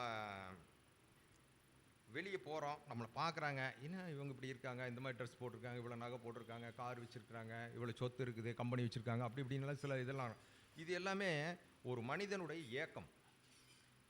எனக்கு கிடைக்கல உங்ககிட்ட இருக்குங்கிறத வந்து என் மனசு வந்து ஏங்குது. இதனுடைய அந்த ஏக்கத்தினுடைய தாக்கம் உங்களை பாதிக்குது. அப்போ இது என்ன பண்ணுதுன்னா மனதுக்கு ரொம்ப சக்தி உண்டுங்க, மிகப்பெரிய சக்தி உண்டு. அப்போ வந்து அந்த மாதிரி பண்ணும்போது தான் நம்மளை பாதிக்குது. இதை வந்து நம்ம என்ன பண்ணோம்னா தீர்த்துக்கணும். இதுக்கு என்ன சத்ரு சம்ஹார மந்திரம்னு ஒன்று இருக்குது. சம்ஹார மந்திரத்தை நம்ம வீட்டுக்குள்ளே வந்து அது போட்டு விட்டான்னு வச்சுங்களேன், அல்லது நம்ம பாடுறோம் அல்லது கேட்குறோம், இந்த மாதிரி செய்யும்போது அந்த இது வந்து மாறிடும். இதுதான் அதுக்கு தீர்வு, ஈஸியான வழிங்க. சும்மா நம்ம அது இதையுமெல்லாம் பண்ண வேண்டியதில்லை. அது பண்ணும்போது இந்த மாதிரி இந்த வீட்டில் இந்த சண்டை வர்ற பிரச்சனையெல்லாம் நம்ம தீர்த்துடலாம். அடுத்து பார்த்திங்க அப்படின்னா இந்த மாந்தி பரிகாரம். அதாவது மாந்தி எந்த வீட்டில் நிற்கிதுன்னு வச்சுங்களேன், அந்த வீட்டு வழியாக வந்து பரிகாரம் செய்யக்கூடாது. அது என்ன வீடு வழியாக செய்யக்கூடாது அப்படின்னா, இப்போ மாந்தி வந்து இப்போ நெருப்பு வீட்டில் இருக்கான்னு வச்சுங்களேன், மேசத்தில் இருக்கார், மேசத்துலேயோ சிம்மத்துலேயோ தனுசுலேயோ மாந்தி இருக்கார் அப்படின்னா, நீங்கள் போய் அந்த நெருப்பு வீடு சம்மந்தப்பட்ட கோயில்லையோ அந்த இடத்துக்கும் கூட ஒரு மரியாதை இருக்குது. இப்போ குறிஞ்சி முல்லை மருதம் நெய்தல் பாலைன்னு சொல்லியிருக்காங்க. அப்போ இதெல்லாம் வந்து அதில் நெருப்பு நிலம் நீர்காற்று தான். அப்போ அந்த மாதிரி இடங்களில் போய் நம்ம என்ன பண்ணணும்னா அந்த இது நெருப்பு ஸ்தலத்தில் இருக்கக்கூடிய தெய்வத்துலேயோ நெருப்பு ஸ்தலத்துலேயோ ஒரு யாகம் பண்ணுறதோ மற்றது இதுக்கு சம்மந்தப்பட்ட பரிகாரமெல்லாம் பண்ணினீங்க அப்படின்னா பழிக்காதுங்க. அந்த பரிகாரம் என்னமாகுன்னா நெகட்டிவாக மாறிடும். நெகட்டிவாக மாறி அங்கே ஏற்கனவே ஒருத்தர் விட்டுட்டு போயிருப்பான்ல, அதுவும் சேர்ந்து கூட வந்துடும். அப்போ என்னென்னா மாற்று இடத்துல பண்ணணும். இப்போ நெருப்பு ராசியில் மாந்தி இருந்தால் நிலராசியில் இருக்கக்கூடிய இடத்துல போய் நீங்கள் பரிகாரம் பண்ணணும். நிலராசியில் இருந்தால் நீ காற்று ராசி இருக்கிற இடத்துல பண்ணலாம், காற்று ராசியில் இருந்தால் நீர் ராசியில் இருக்கணும், நீர் ராசியில் இருந்தால் நெருப்பு ராசியில் இருக்கணும், இப்படி மாற்றி. ஆமாம், அபிஷேகம் பண்ணலாங்க, ஆனால் பெரிய பிரயோஜனம் இல்லைல்ல. ஆமாம், அது போடலாம். அப்போ நெருப்பு அபிஷேகம் அந்த மாந்திக்குன்னு பரிகாரம் பண்ணக்கூடாது, மற்றதெல்லாம் நீங்கள் பண்ணலாம். இப்போ திருவண்ணாமலை நெருப்பு உண்டான இடம், திருவண்ணாமலை போகலாம், நீங்கள் எல்லாமே பண்ணலாம். ஆனால் மாந்திக்குன்னு சொல்லி அந்த இடத்துல போய் எந்த வழிபாடோ எதுவுமே செஞ்சீங்கன்னு வச்சுங்க, வேண்டுதலோ இல்லை வச்சிங்கன்னா அது வந்து உங்களை வந்து திருப்பி ஓட்டிக்கும். இது வந்து என்னோடய குருநாதர் வந்து சொல்லி கொடுத்தது. இதெல்லாம் ரொம்ப அற்புதமாக வேலை செய்யும் இதெல்லாம். அடுத்து பார்த்திங்கன்னா செவ்வாய் தோஷத்தில் பார்த்திங்க அப்படின்னா செவ்வாய் தோஷம் வந்து ஏன் வருது ஜாதகத்தில் அப்படின்னு கேட்டிங்கன்னா, அதாவது நம்ம முன்னோர்களோ அல்ல வந்து நம்ம தாத்தா பாட்டி அடுத்து வந்து நம்ம அப்பா அம்மா இவங்க வந்து சரியான ஒரு நேர்த்தி கடன் வைப்பாங்க, கோயிலில் நேர்த்தி கடன் வைக்கிறாங்க. இந்த நேர்த்தி கடன் வச்சு போட்டு அந்த நேர்த்தி கடன் நிறைவேற்றாம விட்டுருவாங்க. நிறைவேற்றாம விட்டாங்கன்னா அதை வந்து என்ன பண்ணுறாரு கடவுள், என்ன பண்ணுறாரு பாருங்கள், பிரபஞ்சம் என்ன பண்ணுதுன்னா உங்களுக்கு வந்து ரிமைண்டர் ஆர்டர் கொடுக்குது, ஞாபகப்படுத்துது. என்ன சொல்லுது, ஏற்கனவே நீ வச்சுட்டு எனக்கு செய்யாமல் போயிட்ட, நீ உன்னோட கடன் எங்கிட்ட இருக்குன்னு சொல்லி இந்த செவ்வாய் தோஷம் வந்து குழந்தையை பிறக்க வச்சு அது ரிமைண்டர் கொடுக்குதுன்னு அர்த்தம், எச்சரிக்கை பண்ணுது. அப்போ என்னன்னா உங்களுடைய ஏதோ ஒரு இது வந்து நேர்த்தி கடன் பாக்கி இருக்கு அப்படின்னு சொல்லுது. இதைத்தான் இந்த செவ்வாய் தோஷம் சொல்லுதுங்க. இது வந்து நம்ம பார்த்து அந்த நேர்த்தி கடன் வந்து என்ன இருக்கோ அது வந்து நம்ம தெரிஞ்சு பிரசனங்கள் மூலிமா தெரிஞ்சுக்கலாம். நேர்த்தி கடனை நம்ம வந்து பிரசனங்கள் மூலிமா தேவ பிரசனம், ரெண்டாவது வந்து இந்த மாதிரியெல்லாம் இருக்குது, அந்த பிரசனங்கள் மூலிமா தெரிஞ்சுட்டு அந்த இது பண்ணும்போது அந்த செவ்வாய் தோஷம். ஆனால் அந்த செவ்வாய் தோஷனுடைய விளைவு, அதை ஏன் செவ்வாய் தோஷத்தையும் கட்டக்கூடாது, செவ்வாய் இருக்கிறவங்களே கட்டணும், சாரி செவ்வாய் இருக்கிறவங்களுக்கு தான் கல்யாணம் பண்ணணும் அப்படின்னு சொல்லி சொல்கிறாங்க. ஏன் அப்படி சொல்கிறாங்க அப்படின்னு சொல்லி பார்த்தீங்கன்னா, இந்த செவ்வாயும் நம்ம மெடிக்கலாக என்ன சொல்கிறாங்க, இது ரத்த சம்மந்தப்பட்ட பிரச்சனை, டிஎன்ஏ சம்மந்தப்பட்ட பிரச்சனை, அதாவது வந்து அதனுடைய வெப்பம் சூட்டினுடைய பிரச்சனை அப்படின்னு சொல்லி நம்ம மெடிக்கல் அஸ்ட்ராலஜியே சொல்லுது. ஆனால் இதனுடைய தன்மை என்னன்னு கேட்டிங்கன்னா, என்ன விளைவை கொடுக்கும் அப்படின்னா, குழந்தை பிறக்கும்போது இவங்கள ஒன்றும் பாதிக்காது. அதை நான் சொன்னல, இது என்ன கர்மா, நேர்த்திக்கடனுடைய கர்மா தானே இது. அப்போ இந்த குழந்தை பிறக்குதால் இவங்களுக்கு ஒரு குழந்தை பிறக்கும்ல, அந்த குழந்தை வந்து பிறந்ததுக்கப்புறம் ஒரு நாள்லையோ 2 நாள்லையோ அல்லது வந்து 1 மாதத்துலையோ 2 மாதம், மேக்ஸிமம் 3 மாதம் தாண்டாதுங்க. அந்த குழந்தையினுடைய அந்த உருவம் ஆகப்பட்டது ப்ளூ கலரில் மாறிடும். அது வந்து மெடிக்கலில் மெடிக்கலாக நீங்கள் வந்து சயின்ஸாக வந்து நீங்கள் டாக்டர்கிட்ட போய் கேட்டிங்கனாலும் டாக்டரும் சொல்லுவாங்க, சயின்டிஸ்ட்டு அவங்க அது சம்மந்தப்பட்டவங்க ப்ளூ பேபின்னு பேர், அதுக்கு பேர். இந்த ப்ளூ பேபியை மாதிரி இறந்துடும், அது விஷமாக மாறிடுது. இதுதான் வந்து அந்த செவ்வாய் தோஷத்தினுடைய இது. மற்ற விதமாக செவ்வாய் தோஷம் ஒன்றும் பாதிக்கிறது இல்லை, அந்த குழந்தையை பாதிக்குது. அது மீறி அந்த குழந்தை தப்பிச்சிச்சு அப்படின்னா அந்த குழந்தையினுடைய உடல் வலிமையெல்லாம் இருக்கவே இருக்குது. அந்த குழந்தைக்கு ஏதோ ஒரு விதத்தில் ரொம்ப நோஞ்சாம் குழந்தையாக இருக்கும், ரெண்டாவது படிக்காது, சுறுசுறுப்பாக இயங்காது, நான் படிச்சுக்கிட்டே இருக்கிறேன் எனக்கு மனசுலேயே நிற்க மாட்டேங்குது அப்படிங்கிற மாதிரி ஏதோ ஒரு சம்திங் ராங் அப்படிங்கிற மாதிரி வந்து அது கொடுத்துருது. அப்போ இந்த கர்மாவெல்லாம் பாருங்கள் எப்படியெல்லாம் வந்து ஆட்டி படைக்குது அப்படின்னு நமக்கு தெரியும். அடுத்து பார்த்திங்கன்னா கர்மாவை குறைக்கணும். கர்மாவை இருக்குது, எல்லா மனிதருக்கும் கர்மா இல்லாத பிறப்பே இல்லையே. நம்ம இந்த பிறப்பு எடுத்துருக்கோட நோக்கமே என்னென்னா அந்த கர்மா தான். இப்போ அந்த கர்மாவை தீர்க்கறதுக்கு ஒரு சில எளிமையான நம்ம வழி இருக்குது, அதெல்லாம் நம்ம முன்னோர்கள் செஞ்சுருக்காங்க, நம்மளும் செய்யலாம், இப்போ செய்யலாங்க. அதாவது மீனாட்சி வாராகி கருமாரி இந்த 3 பேருத்தினுடைய அந்த திருப்பள்ளி எழுச்சி தொடர்ந்து பார்த்துட்டே வரணும். ஆமாம், இதுக்கு கர்மாவை குறைக்கும், பொதுவாக கர்மாவை குறைக்கிற எல்லாருமே கர்மா எல்லாருக்கும் கர்மா இருக்கும். அப்போ இந்த கர்மா இருக்குன்னா நம்ம கர்மா எவ்வளோ இருக்குன்னு நமக்கு தெரியாது, ஆனால் அந்த கர்மாவில் வந்து கொஞ்சம் ரொம்ப கஷ்டப்படும் போதே நமக்கு உணர்வோம், இல்லைன்னா உணர மாட்டோம். அப்போ அந்த கர்மாவை நம்ம வந்து தீர்க்கணும் அப்படின்னா நம்ம என்ன பண்ணணும், இந்த மாதிரி வந்து அந்த திருப்பள்ளி எழுச்சி மீனாட்சி வாராகி கருமாரி இதனுடைய திருப்பள்ளி எழுச்சி தொடர்ந்து பார்த்துட்டே வந்தான்னா அந்த கர்மா முழுசாக தீராது. அது வந்து என்னன்னா நமக்கு எவ்வளோ கர்மா இருக்குதோ அதில் வந்து 50% கம்மியாயிடும். 100% கர்மா இருந்தால் 50 குறைஞ்சிரும், 30% உங்களுக்கு இருந்ததுன்னா 15 குறைஞ்சிரும். அப்போ இது வந்து குறைக்கிறதுக்கு இது வந்து ஒரு அருமையான தீர்வு. அடுத்தது இன்னொரு இது இருக்குங்க, நம்ம வாழ்க்கையில் நம்ம வெற்றி பெறணும், இந்த கர்மா வந்து நம்மளை வந்து பாதிக்காமல் இருக்கணும், தடை செய்யக்கூடாது அப்படின்னு சொன்னால் மதுரை மீனாட்சி அம்மன் கோயிலில் ஒரு நாளைக்கு 7 அலங்காரம் பண்ணுவாங்க, 7 கலர் புடவையை மீனாட்சி சாத்துவாங்க. அப்போ காலையிலேருந்து சாயங்காலம் வரைக்கும் இந்த 7 தடவை அந்த இது சாத்தி பூஜை நடக்கும். இது எனக்கு தொடர்ந்து ஒரே நாள் வெள்ளிக்கிழமை நாளில் இதை தொடர்ந்து காலையிலேருந்து சாயங்காலம் வரைக்கும் அங்கேருந்து பார்த்து வழிபடணும். இந்த வழிபாடு செஞ்சீங்க அப்படின்னா 7 அலங்காரம் 7 புடவை சாத்தி பண்ணுறதை நீங்கள் பார்த்தீங்க அப்படின்னா உங்களுடைய கர்மா வந்து நல்லா குறையிறத நமக்கு உணர முடியும், நம்மளே உணர முடியும்.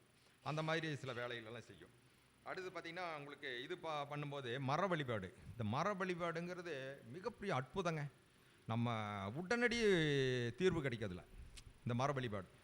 எனக்கு கல்யாணமே நடக்க மாட்டேங்குது, எனக்கு வந்து குரு சுக்கிரன் சேர்ந்து இருக்குது, 7ஆம் அதிபதி கெட்டு போயிட்டாரு, 7ல் வந்து இந்த மாதிரி வந்து தீய கிரகம் இருக்குது, எனக்கு வந்து இந்த 2ஆம் பாவம் கெட்டு போச்சு அப்படின்லாம் சொல்கிறாங்களே, இவங்களுக்கெல்லாம் கல்யாணம் நடக்காதா அப்படின்னு கேட்டால் நடக்கும். கல்யாணம் நடக்கும், குறையோடு இருக்கும். ஏதோ ஒரு குறையை வச்சு கடவுள் கொடுத்துருவார். ஒன்று அவங்க வந்து நம்ம ஒரு 2 பேர்த்துக்கு ஏதோ ஒரு விதத்தில் காம்ப்ரமைஸாக ஆகாது. அதாவது இந்த தராசு தட்டில் வந்து 100 கிலோ வச்சு இந்த தராசு தட்டில் 10 கிலோ வச்சு எப்படி இருக்கும், இந்த மாதிரி காம்பினேஷன் கிடைக்காமலாம் போகாது. அப்போ எப்படி இருக்கும், ஒரு தட்டு தூக்கிட்டு இருக்கும், ஒரு தட்டு இறங்கி தான் இருக்கும், இப்படியே ஓட வேண்டியது, இப்படியே பிடிச்சிட்டு போக வேண்டியது. அப்போ தூக்கிட்டு போகிறவனுக்கு கூட ஒரு பேலன்ஸ் கிடைக்காது. 2 ஈக்குவலாக இருந்து நீங்கள் வந்து தூக்க சொன்னீங்கன்னா அந்த தராசு தூக்குறவனுக்கு கூட ஒரு இதாக தூக்குவான். ஆனால் ஒரு தட்டு கீழே ஒரு தட்டு மேலே, இந்த தட்டு தூக்கி பிடி அப்படின்னா அந்த பிடிக்கிற கையும் கூட நமக்கு பேலன்ஸ் கிடைக்கிறதில்ல. அப்போ கவனமாக பிடிக்கணும், இல்லைன்னா அவங்காலில் விழுந்துடும். அந்த மாதிரி இந்த மாதிரி இணைவுகள் எல்லாம் இறைவன் வந்து நம்மளை சேர்த்தி விட்டுருவான். ஆனால் சேர்த்தி விடுங்க, அந்த உங்களுக்கு என்னென்னா அந்த இது வந்து இந்த ஜாடிக்கு இந்த மூடி தான் அப்படிங்கிறது அது இறைவனுடைய இது அது எழுதப்பட்டது. அதை மாற்றவோ ஒன்றும் பண்ணவே முடியாது. அப்போ அது வந்து நமக்கு எங்கே இருக்குன்னு தெரியல, அந்த மூடி எங்கே இருக்குன்னு தெரியல, இந்த ஜாடி எங்கே இருக்குன்னு தெரியல. இதைத்தான் தேடிட்டு நம்ம தெரிஞ்சிட்ருக்குறோம். அப்போ இந்த மர வழிபாடு அப்படின்னெல்லாம் செய்யும்போது உங்களுக்கு வந்து அந்த இது கொடுக்குது. மர வழிபாடு வந்து உங்களுக்கு ரொம்பலாம் ஒன்றுமே பிரச்சனையே இல்லைங்க. மர வழிபாடு ரொம்ப எளிமைங்க. அதாவது வந்து என்னென்னா நம்ம அதனுடைய கிரகம் கிரகம் எங்கே நிற்கிதுன்னு பார்த்துக்கோங்க, எந்த பாவன்னு பார்க்கணும், பாவாதிபதி எடுத்துக்கங்க, அந்த கிரகத்தினுடைய எடுத்துங்க, அந்த காரகம், அதுக்கு நட்சத்திரம், இது மட்டும் எடுத்த போது வேறெல்லாம் ஒன்றும் வேண்டாம். அந்த ஓரை, அந்த நட்சத்திரத்தினுடைய ஓரை எடுத்துக்கிட்டு அந்த ஓரை இருக்கிற நாளில் போய் அந்த நேரத்தில் காலையில் 6 to 7 வரும். அதுதான் எல்லா கிழமையிலையும் வரக்கூடிய முதல் ஓரையாக இருக்கும். சனிக்கிழமைன்னு எடுத்துகிட்டா 6 to 7 வரும், வெள்ளிக்கிழமைன்னு எடுத்துக்கிட்டால் சுக்கிரன் வரும், இப்படி வரும். அந்த ஓரையில் போய் நம்ம போய் இந்த மர வழிபாடு செய்யணும். அதுக்கு வந்து சில பூக்கள் இருக்குது, தானியங்கள் இருக்குது, அதுக்கு வந்து இந்த இலைகள் இருக்குது, அதுக்கு தான் பத்திரம்னு சொல்கிறோம். அப்போ வந்து இலைகள் இதை பயன்படுத்தினா போதுமானது. வேறெல்லாம் நீங்கள் ஒன்றும் ரொம்ப பெருசாலாம் ஒன்றும் செலவெல்லாம் ஒன்றுமே கிடையாது. சும்மா ஒரு மஞ்சள் நூல் ஒன்று எடுக்கிறோம், அதில் வந்து மஞ்சளை தடவுறோம், அதை போய் அந்த இதை வந்து மரத்தை சுற்றி கட்டி விட்றோம். அதுக்கு வந்து நம்ம திருநீர் வைக்கக்கூடாது மரத்துக்கு. முதல்ல வந்து மஞ்சளை வைக்கணும், அதுக்கு மேலே வந்து சிகப்பு வைக்கிறோம். சிகப்பு வச்சுட்டு ஒரு குடம் தண்ணி ஊற்றுறோம். அதை மரத்தை பூரா சுற்றி வச்சு முதல்ல சுத்தம் பண்ணி வச்சுக்கணும். போய் வச்சுட்டு நம்ம வந்து இந்த பூவை வந்து அதுக்கு மரத்துக்கு சாத்துறோம். அந்த தானியத்தை வந்து நம்ம அந்த மரத்துக்கு சாத்துறோம். சாத்திட்டு நம்ம வந்து அதை சுற்றி வரோம். சுற்றி வந்து 11 சுத்தோ 21 சுத்தோ இந்த மாதிரி சுற்றி வந்து எனக்கு வந்து இந்த மாதிரி குறை இருக்குது, இது தீர்க்கணும் அப்படின்னு சுற்றி வந்துட்டு அந்த மரத்தை வந்து 2 கையில் வைக்கணும். நம்ம கர்மா வந்து இங்கே தான் இருக்குது, கையில் தான் இருக்கும். அதான் ரேகையாக வந்திருக்கு. நம்ம தாயினுடைய தொப்புள் கொடியினுடைய அந்த இது தான் இது பதிவு. நம்ம பதிவு என்னென்னா கர்மா இதுக்கு. அந்த காலத்தில் வந்து ரேகை பார்த்து தானே ஜோதிடம் பார்த்துட்டு இருந்தாங்க. இப்போ தானே நம்ம ஜாதகத்துக்குள்ளே வந்துட்டோம். அப்போ அந்த ரேகையில் இருக்கிறது கரெக்டாக இருக்குமானா கண்டிப்பாக கரெக்டாக இருக்கும். நம்ம சரியாக படிச்சிருந்தோம்னா ரேகை பார்த்து சொன்னாங்கன்னா கரெக்டாக தான் இருக்கும், 100% கரெக்டாக இருக்கும். அப்போ அதில் கர்மா இருக்குது. அந்த கர்மாவை வந்து மரத்தில் வைக்கும்போது அது என்ன பண்ணுதுன்னா நம்மளுடைய நெகட்டிவ் கர்மாவை அது அப்சர்வ் பண்ணிக்கும், எடுத்துக்கிட்டு அது பாசிட்டிவாக நமக்கு ஏற்றி விட்ரும். அப்போ வந்து அது என்ன பண்ணுதுன்னா கல்யாணம் நடந்துருது. இது வந்து எங்கள் குருநாதர் வந்து அவங்க குருநாதரோட அத்தை, அவங்க அப்பாவோட தங்கச்சி, அவங்க குடும்பமே வந்து ஜோசிகர குடும்பங்க. அவங்க தாத்தா ஜோசியர், அவங்க பெரியப்பா, அவங்க சித்தப்பா, அவங்க அப்பா, குருநாதர் எல்லாமே ஜோசியர். ஆனால் அவங்க வீட்டில் ஒரு பொண்ணுக்கு 42 வயசு வரைக்கும் கல்யாணம் ஆகலை. என்ன பண்ணுறாங்க, அவங்க திருப்பூரில் தான் இருக்காங்க. இருந்துட்டு அப்புறம் ஒரு டைம் வந்து ஏதோ ஒரு கோயில் ஃபங்க்ஷன் மாதிரி அவங்க ஊரில் ஏதோ நடக்குது. அப்போ வந்து அங்கே போகிறாங்க. போகும்போது இதை பற்றி யாருமே சிந்திக்கலை. ஆனால் குருநாதர் அதை பற்றி ஏதோ யோசிச்சு பாராட்டிருக்கு. அந்த அன்றைக்கி என்ன சொல்லியிருக்காரு அவங்க அத்தையை, நீ வந்து இந்த வேப்ப மரத்தை பிடிச்சி இந்த மர வழிபாடு பண்ணு அப்படின்னு. அப்புறம் என்ன பண்ணியிருக்காங்க அவங்கள, அப்படியா இது எல்லாம் பண்ணி நடக்க போகுது அப்படிங்கிற மாதிரி ஒரு இதில் பண்ணியிருக்காங்க. இல்லை பண்ணுங்க அப்படின்னு பார்க்கலாம் அப்படின்னு அவங்க போய் அதே மாதிரி வழிபாடு பண்ணிட்டாங்க. வழிபாடு பண்ணால் போனாங்க. அவங்க வீட்டு பக்கத்து வீட்லேயோ அதே வயசில் ஒருத்தர் இருந்திருக்காரு. இவங்க இதில் சொந்தக்காரர் தான் அவர். ஆனால் இவங்களுக்கு தன்னால் தெரியலையே, கண்ணு தெரியலையே, கால்கடியிலே கிடக்குதே. கடைசியில் பார்த்தா ஏன் இந்த பாப்பாவுக்கு இவங்க கல்யாணம் பண்ணி வச்சிடலாம்ல அப்படின்னு போயிட்டு ஊருக்கு ஃபங்க்ஷன் போயிட்டு திருப்பி வரும்போது கல்யாணம் பண்ணிட்டு வந்துட்டாங்க. இது என் குருநாதரோட சொந்த அத்தைக்கு நடந்தது. இது குருநாதர் சொல்லும்போது நாங்கள்லாம் வகுப்பில் அப்படியே மெய்சிலர்த்து போனோம். அப்போ இதெல்லாம் வந்து உண்மை. அப்போ அவர் சொல்கிறார், அடித்து சொன்னார், மர வழிபாடு அற்புதமாக வேலை செய்யும். நான் இதையை அது மட்டுமல்ல, அதுக்கப்புறம் அவர் டெஸ்ட் பண்ணியிருக்கார், நிறைய பேர்த்துக்கு டெஸ்ட் பண்ணி பார்த்து இதெல்லாம் வந்து சொல்லி பார்த்தோன்னா அவ்வளவு அற்புதமான ரிசல்ட்டை கொடுக்குதுங்க. சும்மா நம்ம அங்கே இங்கே போன்னு சொல்லி எங்கேயோ போய் அலைஞ்சிட்ருக்குறோம், இதெல்லாம் நம்ம அலைய வேண்டியதில்லை, வந்து இது பண்ணோன்னா கரெக்டாக வரும் அப்படின்னு சொல்கிறார். அப்புறம் வந்து பார்த்திங்கன்னா இந்த கோச்சாரத்தில் இந்த ராகு கேது குரு சனி இதெல்லாம் வந்து நமக்கு வந்து என்ன பண்ணணும், நம்மளாம் பயப்படுறோம். ராகு சனி வந்தார் அப்படின்னா சனி வந்து கெடுதலை பண்ணிடுவார் அப்படிங்கிற மாதிரி ஒரு பயம். ராகு வந்து சந்திரன் மேலே வருது, சூரியன் மேலே வருது, அப்படியெல்லாம் பயப்படுறோம். இப்போ இதெல்லாம் என்ன பண்ணா, கோச்சார கிரகங்கள் அப்படிங்கிறது ஒரு வண்டி செட்டில் இருக்குங்க. வண்டி செட்டில் நிற்கிது. அந்த வண்டியை வந்து ஸ்டார்ட் பண்ணுறது யார்? செல்ஃப் மோட்டர் தானே ஸ்டார்ட் பண்ணும். சாவி போட்டோன்னா செல்ஃப் மோட்டர் தான் ஃபஸ்ட்டு இயங்கும், அதுக்கப்புறம் வந்து வண்டி இயங்கும். இப்படி தானே வேலை செய்யும், என்ஜின் இயங்கும். அது மாதிரி தான் இந்த கோச்சார கிரகங்கள் அப்படிங்கிறது அது செல்ஃப் மோட்டர் மாதிரி. அப்போ அது வந்து என்ன பண்ணுதுன்னா எதையுமே அதுதான் ஸ்டார்ட் பண்ணி வைக்கும். தசா புத்தியாக இருந்தாலும் கூட தசா புத்தியை வந்து ஸ்டார்ட் பண்ணி விடுறது யாருன்னா இந்த கோச்சார கிரகங்கள் பண்ணும்.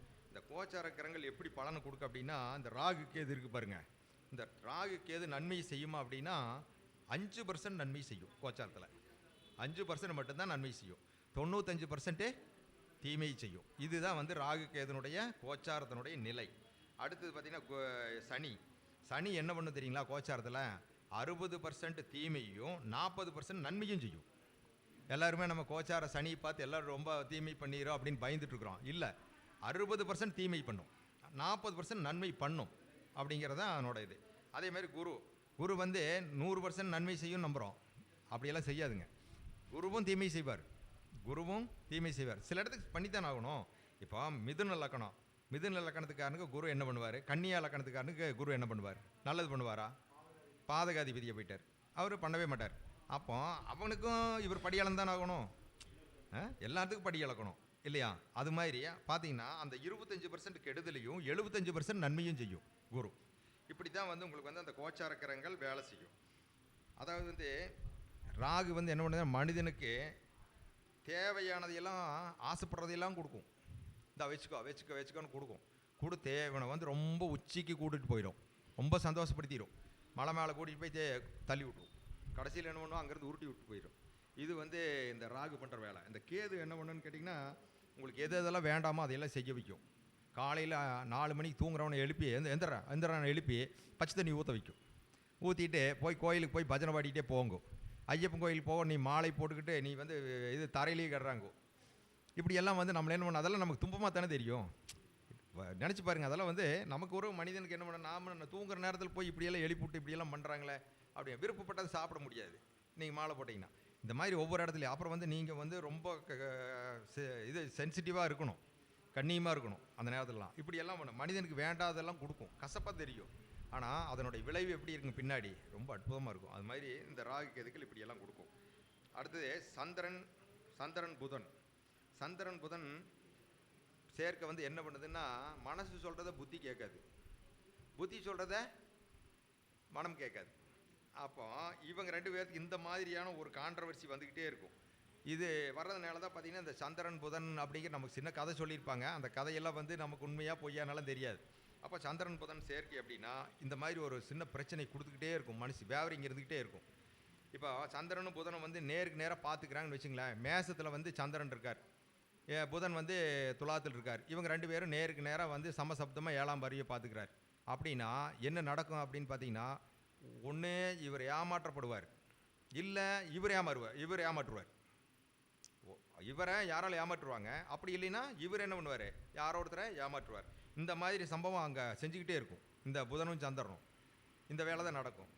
அதே மாதிரி சனியும் சந்திரனும் சேர்ந்தாலும் என்ன பண்ணுதுங்க, அவங்களுக்குள்ள ஒரு கான்ட்ரவர்சி இருக்கும். என்ன காரணம்? சனியும் சந்திரனும் சேர்ந்த என்ன கான்ட்ரவர்சின்னா, நம்ம எல்லாம் புணர்ப்புன்னு பேசிகிட்டு இருக்கிறோம்.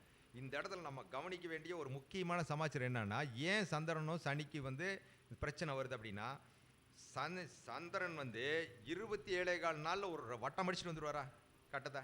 அப்போ என்னங்க இருக்கிற கிரகத்திலேயே யார் ஸ்பீடு? சந்திரன் தான் ஸ்பீடு. அப்போ இவர் ஸ்பீடாக போய் 27.25 நாளில் போய் ஒரு இதையே சுற்றிட்டு வர்றத இவர் எத்தனை நாளில் சுற்றுறாரு? 30 வருஷம் சுற்றுறாரு, 30 வருஷம் சுற்றிட்டு இருப்பார். அப்போ எப்படிங்க ஒத்து வரும்?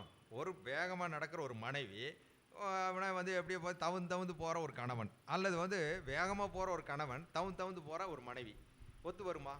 ஒரு சின்ன குட்டி குழந்தைய பிடிச்சி கையை பிடிச்சிக்கிட்டு நம்ம பெரிய ஆள் நம்ம பழனி வரைக்கும் நடக்க முடியுமா? ஒன்று தூக்கிட்டு நடந்துடலாம். ஆனால் அந்த குழந்தைய அப்படியே நடக்க வச்சு, அந்த 2 வயசு குழந்தைய நடக்க வச்சு நம்ம கையை பிடிச்சிக்கிட்டே பழனி போகணுன்னு எப்படி இருக்கும் நமக்கு? அந்த இப்போ நடக்கிறதும் கூட வேதனையாக இருக்குது. அந்த குழந்தைய பிடிச்சி நடக்கிறது இருக்குது பாருங்கள், அதுதான் பெரிய வேதனையாக இருக்குது. அது மாதிரி தான் இந்த சந்திரன் சனி சேர்க்கை, இதைத்தான் புணர்ப்புன்னு சொல்கிறாங்க. அது என்ன பண்ணும்? ஒரு குறிப்பிட்ட ஸ்டேஜ் வரைக்கும் போனோன்னா அது என்ன பண்ணும்? அந்த குழந்தை என்ன பண்ணும்? படுத்துக்கும் முடியாது அதனால இல்லைங்களா? அது மாதிரி தான் வந்து நிறைய இடத்துல தடையாகுது, திருமண தடையை கொடுக்குது அப்படின்லாம் சொல்லுவாங்க. ஆனால் திருமண தடையை கொடுத்தா திருமணத்துக்கு பின்னாடி அது என்ன பண்ணுதுங்க? யோகமாக மாறிடுது. திருமணத்துக்கு பின்னாடி அப்படின்னா அது என்ன பண்ணுதுங்க? இணை. மனைவிக்கு பேர் நம்ம என்ன சொல்கிறோங்க? நம்மளுடைய துணை இணை அப்படிங்கிற மாதிரி தான் வச்சுருக்கிறோம். அப்போ நம்ம கூட அவங்க வருவாங்க அப்படிங்கிற மாதிரி. அப்போ வந்து அவங்க சரியாயிடுது அப்படிங்கிற மாதிரி நம்ம சொல்கிறோம். இந்த மாதிரி வந்து கிரக சேர்க்கையில் நம்ம சொல்லிட்டு பேசிகிட்டே இருந்தோம்னா இன்னும் நிறைய பேசிகிட்டே இருக்கலாம். அதே மாதிரி குரு சுக்கிரன் சேர்க்கை இருக்கிறவங்களுக்கு திருமணம் தாமதப்படும் அல்லது திருமணம் மறுக்கப்படும். அப்போ அது எந்த பாவத்தில் இருக்குங்கிறத பொறுத்து தான் திருமணம் தாமதமாக, அதாவது டினைடு மேரேஜான்னு நம்ம சொல்கிறோம். திருமணம் மறுக்கப்பட்ட திருமணமா அல்லது திருமணமே இல்லாமல் அவுட் பண்ணுதா அப்படிங்கிறது. அப்போ அந்த குரு சுக்கிரன் சேர்க்கைக்கு வந்து குரு சுக்கிர மூடன்னு நம்ம சொல்கிறாங்க. இது ரொம்ப பிரச்சனை பண்ணக்கூடிய விஷயம். ஆனால் இது வந்து எந்த பாவத்தில் இருக்குன்னு நம்ம கண்டுபிடிக்கும். ஆனால் இதை வந்து நிவர்த்தி பண்ணுறதுக்கு நமக்கு சில வழிகள் இருக்குது. இதை வந்து நிறைய பேர் அதை பண்ணுறதில்ல, அவர் சொல்கிறதும் இல்லை. ஆனால் வந்து பண்ணியிருக்காங்க, நிறைய பேரெல்லாம் போட்டுருவாங்க. பழைய காலத்துலலாம் பார்த்தீங்கன்னா நான்லாம் கூட ஒரு டைம்லலாம் யாரோ போட்டதும் கூட நான் பார்த்துருக்குறேன். பாருங்கள், இந்த கயிறு மாதிரி முறுக்கி முறுக்கி கையில் போட்டிருப்பாங்க. அது எதுக்கிட்ட போட்டிருக்காங்க இவங்கெல்லாம் அப்படின்னு சொல்லி பார்த்தானா, இது ஒரு பரிகாரங்கிறது அப்புறம் தான் தெரிஞ்சுது. அப்போ குரு அப்படிங்கிறது யார்? தங்கம். சுக்கிரன் அப்படிங்கிற யார்? வெள்ளி. அப்போ தங்கத்தையும் வெள்ளியும் வந்து ரெண்டாக முறுக்கி அவங்க வந்து இடது கையில் காப்பா போட்டாங்கன்னு வச்சுங்களேன், அவங்களோட நெகட்டிவ் பிரச்சனை நெகட்டிவான இடத்துல இருந்தா 6, 8, 12 இந்த குரு இருந்தார் அப்படின்னா, அந்த இந்த இதை வாங்கி அந்த காப்பை வாங்கி இடது கையில் போடும்போது இவங்களுடைய கர்மா வந்து கெட்ட கர்மா நீக்கப்படுது, நல்ல கர்மா வருது. ஆனால் இதே வந்து 1, 5, 9, 2, 6, 2, 7, 11 இப்படியெல்லாம் இருக்குதுன்னு வச்சுங்களேன், இது வந்து ஒரு நல்ல ஸ்தானங்களில் இருக்கும்போது இந்த காப்பை தூக்கி என்ன பண்ணணும், வலது கையில் போட்டுக்கும். வலது கையில் போட்டிங்கன்னா உங்களுக்கு வந்து கரெக்டான பொண்ணை காட்டி கொடுத்துரும். பொண்ணை தேடிட்டு இருந்தீங்கன்னா பொண்ணு கரெக்டாக வந்து நிற்கும். ஆரோடுத்தவன் சொல்லுவாங்க, இந்த இடத்துல ஒரு பொண்ணு இருக்குது, அந்த பொண்ணுக்கு 37 வயசு ஆச்சு, உனக்கு 38 வயசு ஆச்சு, ரெண்டு மேட்சாக பாப்பான்னு கூட்டி போய் கட்டி விட்ருவான். இந்த மாதிரியெல்லாம் பண்ணுறதுக்கு சில ரெமடிஸ் எல்லாம் இருக்குது. இது எல்லாம் நம்ம பயன்படுத்தலாம். அதேமாரி இது சந்திரன் குரு சேர்ந்துருக்கு அப்படின்னா தங்கத்தையும் ஈயத்தையும் முறுக்கி போட்டிங்கன்னா அது ஒரு வேலை செய்யும். அதை வந்து தாது மூல ஜீவன் அப்படின்னு சொல்லியிருக்காங்க. நம்ம இந்த இதெல்லாம் வந்து நம்ம பேசுகிறோம், எல்லாருமே பேசுகிறோங்க. ஆனால் வந்து அது எல்லாம் பயன்படுத்துகிறோமா அப்படிங்கிற பார்க்கணும். இது எல்லாம் பயன்படுத்தும் போது நம்மளுக்கு ஒரு நல்ல ரிசல்ட் கிடைக்கும், நம்மள தீர்வு கிடைக்கும். நம்ம வந்து எல்லாத்தையும் பேசுகிறோம், எல்லாம் பண்ணுறோம். எதுக்கிட்ட தர்ம அர்த்த காம மோட்சம் இது சொல்லி வச்சுருக்காங்க. நெருப்பு, நிலம், நீர், காற்று, ஆகாயம் அப்படின்னு எல்லாம் சொல்லி வச்சுருக்காங்க. எல்லாத்தையும் படிக்கிறோம். நீர் ராசி, நெருப்பு ராசி, அப்புறம் வந்து நட்சத்திரங்களில் பார்த்திங்கன்னா அந்த மாதிரி இருக்குது. காம நட்சத்திரம், தர்ம நட்சத்திரம், அர்த்த நட்சத்திரம் இப்படியெல்லாம் இருக்குது. அப்புறம் வந்து அவஸ்தைகள், ஐயா பேசும்போது கூட சொன்னார், அவஸ்தைகள் இருக்குது. 6 டிகிரிக்கு ஒரு அவஸ்தை இருக்குது. இது எல்லாமே வச்சுருக்காங்க. இது எல்லாம் ஏதோ ஒரு விதத்தில் நமக்கு வந்து ஏதோ ஒன்று சொல்லிக்கிட்டே இருக்குது. ஆனால் இது எல்லாம் நம்ம வந்து சில நேரத்தில் அப்புறம் வந்து நம்மக்கிட்ட வர்ற கிளைண்ட்டும் அப்படி தான் இருக்காங்க. நம்மளுக்கு போதுமான அளவு டைம் கொடுக்குறதில்ல, ஒன்றும் இல்லை. நம்ம இத்தனையும் பார்க்கணுன்னா ஒரு கட்டத்தையே ஐயா சொன்ன மாதிரி ஒரு ரவுண்ட் அடிக்கணுன்னாலே 10 நிமிஷம் ஆகி போயிடும். அது வந்து 6 நீச்சமாக இருக்கா, 6 உச்சமாக இருக்கா, எவனவன் பகை வீட்டில் உட்காந்துருக்கா, எவனவன் நட்பு வீட்டில் உட்காந்துருக்கான், நட்பு கிரகத்துக்கு இதுக்கு சாரம் கொடுத்துருக்கானா, இது எல்லாம் பார்க்கணும். அடுத்து வந்து சாரம் இது பார்க்கணும், நவாம்சம் பார்க்கணும். அல்ல தொழிலை பற்றி கேட்குறாங்கன்னா தசாம்சம் பார்க்கணும். எல்லாம் வந்து குழந்தைய பற்றி கேட்குறாங்களா, உங்களுக்கு வந்து சப்தாம்சம் பார்க்கணும். இப்படி எல்லாம் வந்து இருக்குது. நம்ம இது எல்லாம் பார்க்குறதுக்கு நமக்கு ஒரு டைம் கொடுக்கணும். அப்போ தான் நம்மளும் பண்ண முடியும். இல்லை ஒரு இது வந்து நோயை பற்றி கேட்குறாங்க அப்படின்னா ரோகாம்சத்தை பார்க்கணும். இப்படியெல்லாம் ஒவ்வொரு இது இருக்குது. அதையெல்லாம் பார்த்து நம்ம அனலைஸ் பண்ணி நம்ம பண்ணணும். நம்ம என்ன பெரிய இதை கம்ப்யூட்டரா? அதெல்லாம் கிடையாதுங்க. நம்ம மனுஷன்தான், நம்மளுக்கும் நிறைய டைம் தேவைப்படும். நமக்கு டென்ஷன் இருக்குது, நமக்கு எல்லாமே இருக்கும். அப்போது நம்ம காலையிலுக்கும் வந்து நம்ம சாயங்காலம் வரைக்கும் ஜாதகத்தை தொடர்ந்து பார்த்துக்கிட்டே தலைக்கு இருக்குங்க. இந்த மாதிரியெல்லாம் இருக்கும்போது அதெல்லாம் டைம் எடுத்துக்கிட்டு நம்ம இதையெல்லாம் பண்ண அப்படின்னா நிறைய இது தீர்க்க முடியும். ஆனால் எல்லாத்துக்கும் ஜாதகத்தெல்லாம் ஏறக்குறைய ஒரு 50% ஜாதகத்தை நிர்ணயம் பண்ணுறது என்ன பண்ணுன்னு கேட்டிங்கன்னா கிரகச்சேர்க்கை தான் பண்ணும். கிரகச்சேர்க்கையை நீங்கள் வந்து தெளிவாக தெரிஞ்சிருந்தால் அவர் வந்து ஒரு நல்ல ஒரு அஸ்ட்ராலஜர். நீங்கள் எப்படிப்பட்ட இதுக்கும் நம்ம தீர்வு சொல்ல முடியும், நமக்கு தெரியும், கண்டுபிடிச்சிடலாம். கிரகச்சேர்க்கை பார்த்தாலே அவங்க குணாதிசயத்தை சொல்லிடலாம். இவங்க இப்படி தான் இருப்பாங்க, இப்படி தான் சாப்பிடுவாங்க, இப்படி தான் உடை பிடிக்கும், இந்த கலர் பிடிக்கும், இந்த சாப்பாடு பிடிக்கும், அப்பா கிட்ட இப்படி பேசுவார், அம்மா கிட்ட இப்படி பேசுவார், எல்லாம் சொல்ல முடியும். அப்போ கிரகச்சேர்க்கையை வந்து நம்ம வந்து நல்லா படிக்கணும். இந்த மாதிரி எல்லாம் பண்ணும்போதே நல்லா வர முடியும். இதுவரை என்னோடய பேச்சை கேட்ட ஜோதிட நண்பர்களுக்கு நன்றி கூறி, லலிதாம்பிகை ஜோதிட குழுவினுடைய சகோதரிகளுக்கும் ஐயா அவர்களுக்கும், ஈஸ்வரமூர்த்தி ஐயா அவர்களுக்கும், தம்பி ஒளிப்பதிவு செய்த தம்பி பாலசுப்ரமணியம் அவர்களுக்கும் நன்றி கூறி விடைபெறுகிறேன். நன்றி, வணக்கம்.